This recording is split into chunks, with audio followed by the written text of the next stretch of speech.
Cinema industry এদিকে মোড়ে ভূত হয়ে গেছে, দেওয়ালে পিঠ থেকে গেছে, ওদিকে 3-4টা পুরস্কার পাচ্ছি, তাতে আমাদের মনে হয় না কোনো ইন্ডাস্ট্রির কোনো উপকার হবে ওভারঅল। ওটিটিতে তোমার ভালো একটা অ্যাকসেপ্টেন্স তৈরি হয়েছে, ওটিটি দর্শকরা তোমাকে পছন্দ করে।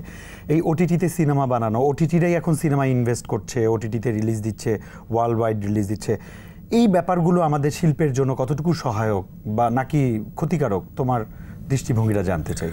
ওটিটি যখন সিনেমাতে এগিয়ে আসে তখন তাকে ইনভেস্টর হিসেবেই আমরা দেখি, আমি মনে করি দেখি, এবং একটা প্ল্যাটফর্ম হিসেবেই দেখি। সিনেমা আসলে সকলের। ওটিটির জার্নিটা, ওটিটির মাধ্যমে গেলে দেশের বাইরে বিভিন্ন জায়গায় একটা প্ল্যাটফর্ম পাওয়া যায়, এগোনো যায়, সেটা ইন্ডিভিজুয়ালও হতে পারে। তার জন্য ওটিটি যে বিশাল কিছু করে ফেলছে সে অর্থে আমি যাচ্ছি না আর কি। সিনেমা এখনও আমি মনে করি সিনেমা হল নির্ভরই হওয়া উচিত।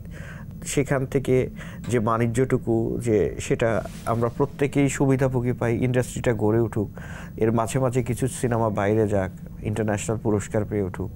তো আসলে সিনেমা ইন্ডাস্ট্রি এদিকে মোড়ে ভূত হয়ে গেছে, দেওয়ালে পিঠ থেকে গেছে, ওদিকে 3-4টা পুরস্কার পাচ্ছি, তাতে আমাদের মনে হয় না কোনো ইন্ডাস্ট্রির কোনো উপকার হবে ওভারঅল। এই নতুনের যাত্রায় উদ্ভাসিত হোক আমাদের চলচ্চিত্র, জয় করুক বিশ্বমন। তোমার জন্য অনেক শুভকামনা, অনেক ধন্যবাদ, কৃতজ্ঞতা, তুমি ব্যস্ততায় আমাদের সময় দিয়েছো।